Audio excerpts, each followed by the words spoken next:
Friends, آج میں اس video میں طلاق کی عام 4 وجوہات کے بارے میں جو معاشرے میں عام ہیں اس کے بارے میں وجوہات کے بارے میں ذکر کروں گا۔ کس بنا پر، کن وجوہات کی بنا پر مرد عورت کو طلاق دے دیتے ہیں، تو آئیں بڑھتے ہیں ان 4 وجوہات کی طرف اس ویڈیو میں۔ اگر چلیں سٹارٹ کرتے ہیں، لیکن اس سے پہلے میرے چینل کو سبسکرائب کر لیجئے اور ساتھ ہی بنے ہوئے بیل آئیکن کو پریس کرنا نہ بھولیے گا۔ حالیہ برسوں میں طلاق کی شرح میں کمی واقع ہو رہی ہے، لیکن شادی کے تعلقات کو ختم کرنے والی مشکلات اب بھی کافی زیادہ ہیں۔ طلاق کی بہت سی وجوہات ہیں اور بعض اوقات مخصوص شادی شدہ جوڑے متعدد وجوہات کی بنا پر ایک دوسرے سے الگ ہو سکتے ہیں۔ ان میں سے کچھ عام وجوہات درج ذیل ہیں۔ نمبر 1، انفائڈیلٹی اینڈ افیئرز، یعنی زناکاری اور ناجائز غیر محرم سے تعلقات۔ کیا آپ ساری زندگی صرف ایک آدمی کے ساتھ خوش رہ سکتے ہو؟ یہ ایک ایسا سوال ہے جس سے بہت سے لوگ ابھی تک بھی شادی شدہ لوگ آشنا نہیں ہیں۔ جدید شادیوں میں کسی غیر محرم سے ناجائز تعلقات اور زناکاری کی شرح کافی زیادہ ہے، جس کی وجہ سے شادی شدہ جوڑے ایک دوسرے سے الگ ہو جاتے ہیں، ایک دوسرے سے طلاق کی ڈیمانڈ کرتے ہیں۔ کئی بار انفائڈیلٹی شادی شدہ لوگ اپنی بیوی یا بیوی اپنے شوہر کے علاوہ کسی غیر محرم کے ساتھ انوسینٹ فرینڈ شپ کی حیثیت سے شروع ہوتی ہے، تاہم جلد ہی یہ فیلنگز ڈیولپ ہوتی جاتی ہیں۔ یہ معصوم دوستی وقت کے ساتھ ساتھ پھر بہت خطرناک شکل اختیار کر لیتی ہے۔ زیادہ تر لوگ یہ دلائل دیتے ہیں کہ اگر شریک حیات دھوکہ دے رہی یا دے رہا ہو تو اس کا کسی کے ساتھ افیئر چل رہا ہوتا ہے، تو اس کی وجہ یہ ہے کہ یہ ریلیشن شپ پہلے ہی سے ٹربل میں ہے۔ بہت سے لوگ دھوکہ دیتے ہیں کیونکہ وہ ایسی چیز کو تلاش کر رہے ہوتے ہیں جس کو وہ اپنی شادی میں طویل عرصہ میں نہیں پا سکتے ہیں۔ ان کا یہ افیئر ہفتوں، مہینوں یا حتیٰ کہ سالوں تک جاری رہتا ہے کسی غیر محرم سے۔ لہذا جب یہ شادی شدہ جوڑے کو اس افیئرز کا پتہ چلتا ہے تو نوبت طلاق تک پہنچ جاتی ہے، تو یہ ایک دوسرے سے طلاق کی ڈیمانڈ کرتے ہیں، ڈائیورس تک نوبت آ جاتی ہے۔ Number 2، debts and financial problems. کسی کے اندر زندگی میں کام کرنا ہمیشہ ایک چیلنج ہوتا ہے۔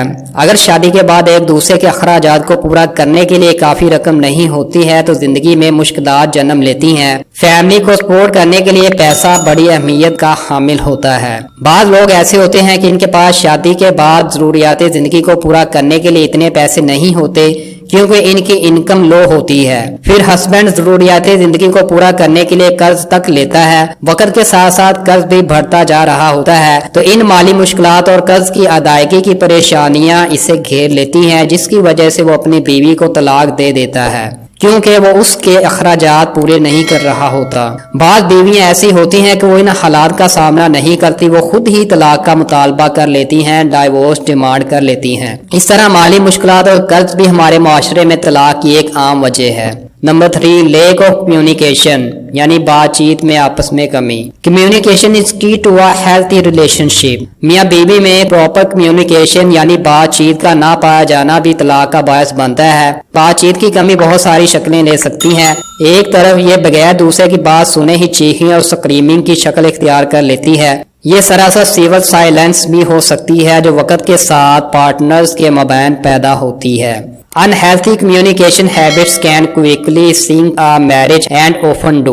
غیر صحت مند بات چیت کی عادت جلد ہی شادی کو ڈبو سکتی ہے، یعنی آپس میں اگر مناسب کمیونیکیشن نہیں، میاں بیوی آپس میں کھلم کھلا بات چیت نہیں کرتی تو یہ ان کی میرج کو ڈبو سکتی ہے، تباہ کر سکتی ہے۔ اگر آپ اپنی شادی کی کشتی کو ڈوبنے سے بچانا چاہتے ہیں تو پھر ایک دوسرے سے کمیونیکیشن کے مختلف طریقوں کو اپنائیں، انہیں اڈاپٹ کریں اور ان پر عمل کرنے کی پریکٹس کیجیے۔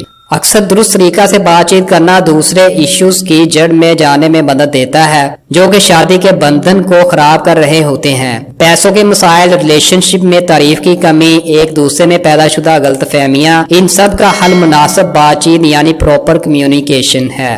نمبر 4، لیک آف انٹیمیسی، یعنی قربت کا فقدان۔ جب ہم انٹیمیسی یعنی قربت کی بات کرتے ہیں تو اس کا ہمیشہ یہی مطلب نہیں ہوا کرتا کہ ہم سیکس کی بات کر رہے ہیں بیوی سے۔ سیکس بیوی سے اپنی جگہ ہے، لیکن اس سے مراد میاں بیوی کا ایک دوسرے سے قربت زیادہ بڑھانا بھی ہوا کرتا ہے۔ یہ مجموعی طور پر جسمانی اور جذباتی قربت کے بارے میں ہے۔ اس لیے اگر میاں بیوی میں جسمانی اور جذباتی قربت نہیں پائی جاتی تو یہ بھی طلاق کی وجہ بنتے ہیں، ڈائیورس کی ریزن بن سکتی ہے۔ اس کے علاوہ اگر سیکس کے حوالے سے بات کی جائے تو اگر شوہر